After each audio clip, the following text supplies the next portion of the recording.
Hallelujah পেয়েছি। পড়ছি আমি হালেলুয়া। মথি 28:18।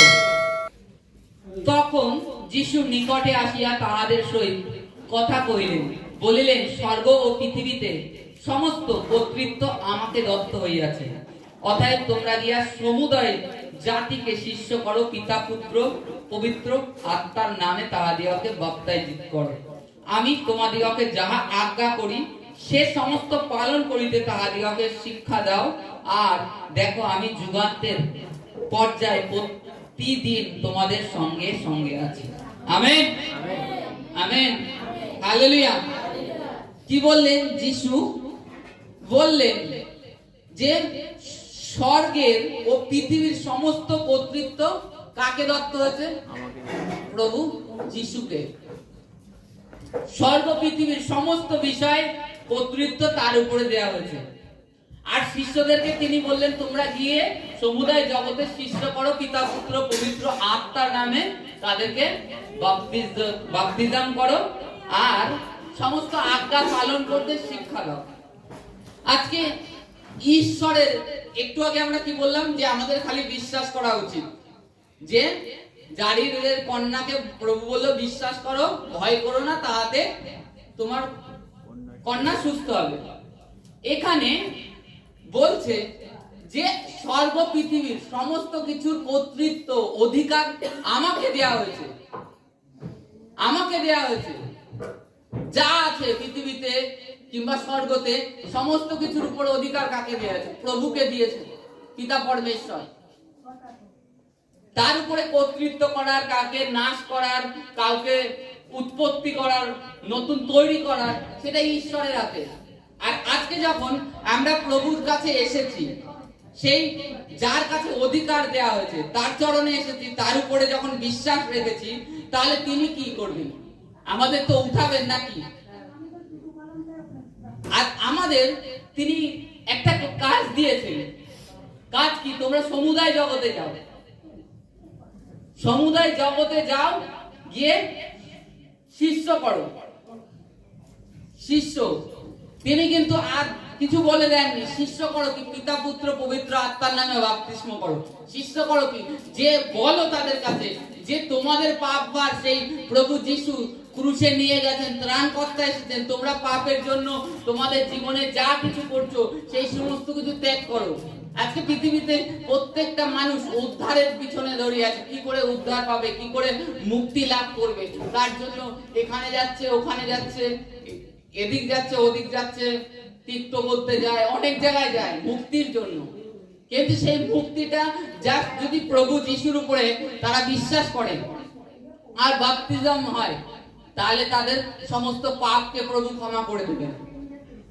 আর তাদেরকে যে আজ্ঞা এতদিন তারা জগতে মেনেছে সেগুলো নয়, কিন্তু প্রভুর আজ্ঞা পালন করতে তাদেরকে শিক্ষা দিতে বলছে।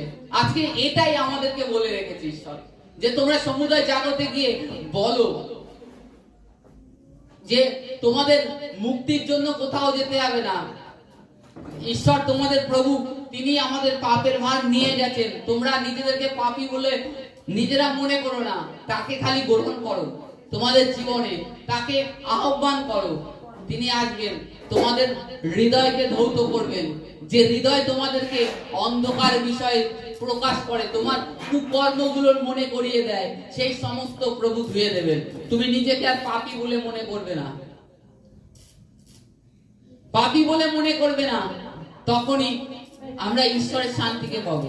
জগতে কিসের পিছনে মানুষ ছুটে আসে? শান্তি, একটু শান্তি, শান্তির চেষ্টায় সবকিছু করে। তা আমাদের তো যেন প্রভুর আজ্ঞাকে ফলো করি। আর এই বাক্য যেন মনে রাখি যে স্বর্গ পৃথিবীর সমস্ত কর্তৃত্ব প্রভুর হাতে আছে। আজকে আমরা যে গরিব আছি, আমরা গরিব আছি আমাদের নিজের কারণে, নিজের বাক্য দ্বারা।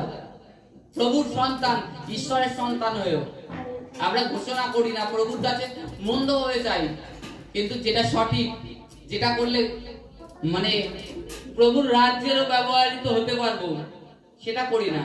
আমরা বলি, প্রভু আমাকে অর্থ দাও, আমার বাড়িটা হচ্ছে না, আমার বাড়ি হচ্ছে না, প্রভু আমাকে অর্থ দাও, আমাকে কাজ দাও, যেন আমি আরো ভালো কাজ করতে পারি, তুমি সাহায্য করো। কিন্তু এটা বলি না, প্রভু তুমি আমাকে কাজ দাও, আমি যেন তোমার রাজ্যের জন্য বীজ বুনতে পারি, তোমার মণ্ডলীটাকে গড়তে পারি।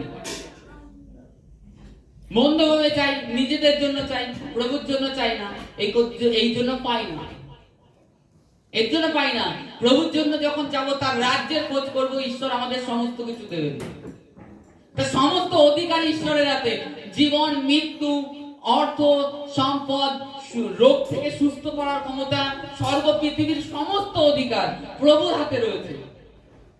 খালি আমাদেরকে তার কাছে যেতে হবে বিশ্বাস সহকারে, আর তার রাজ্যের জন্য।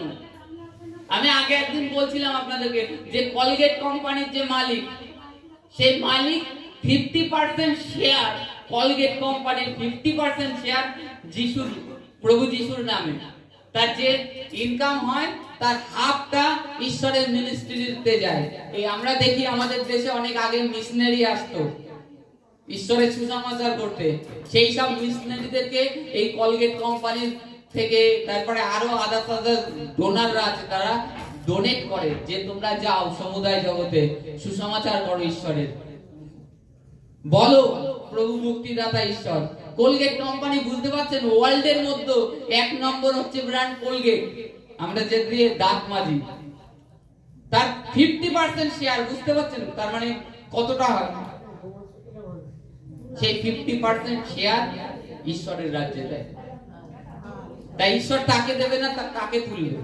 তার মালিকের নাম উইলিয়াম কোলগেট, মেন মালিকের নাম টাইটেল উইলিয়াম কোলগেট। সে মালিক নেই আজকে, হয়তো মারা গেছে আজ থেকে 150 বছর আগে, কিন্তু তার নাতি নাতি পুতিরা সেইভাবেই যে ঈশ্বরের দশমাংশ দেয়া শুরু করেছিল, 50% শেয়ার করেছিল, সেইভাবেই সেই কোম্পানি চলছে আজ। আর প্রভু বৃদ্ধি করছে। আজকে আমরা বললাম না মন্দভাবে চাই, এই কারণে পাই না। প্রভুর রাজ্যের জন্য চাও, প্রভু দেবে। নিজের জন্য, খালি নিজের জন্য, আমার জন্য আমার ছেলে ভালো থাকে, আমার মেয়ে ভালো থাকুক। আরে আমরা এইভাবে চাই না, প্রভু আমার ছেলে ও যেন তোমার দাস হয়, তোমার দাসী হয়, ও পাপ থেকে ফিরুক প্রভু, ও তোমার সেবা করুক, এটাই আমি দেখতে চাই, যেন অন্তিমে স্বর্গরাজ্যে যায়। আমরা এই চাই না, নিজেদের জন্য চাই। কেন? তা আমাদেরকে প্রভুর সমস্ত কিছুর অধিকার আছে, আমাদের এটাই করা উচিত যে তার উপরে ভার সমর্পণ করি সমস্ত বিষয়, সমস্ত চিন্তা। আর আমরা যেন ঈশ্বরের সুসমাচার গুপ্ত না রাখি, চেপে না থাকি, সমুদায় জগতে তার সুসমাচার করতে পারি, আর দ্বিতীয়ত তার যে আজ্ঞা সেগুলো না পালন করতে শিখাতে পারি। Hallelujah, hallelujah, hallelujah. যাদের ধন্যবাদ আছে তারা দিয়ে যাবে।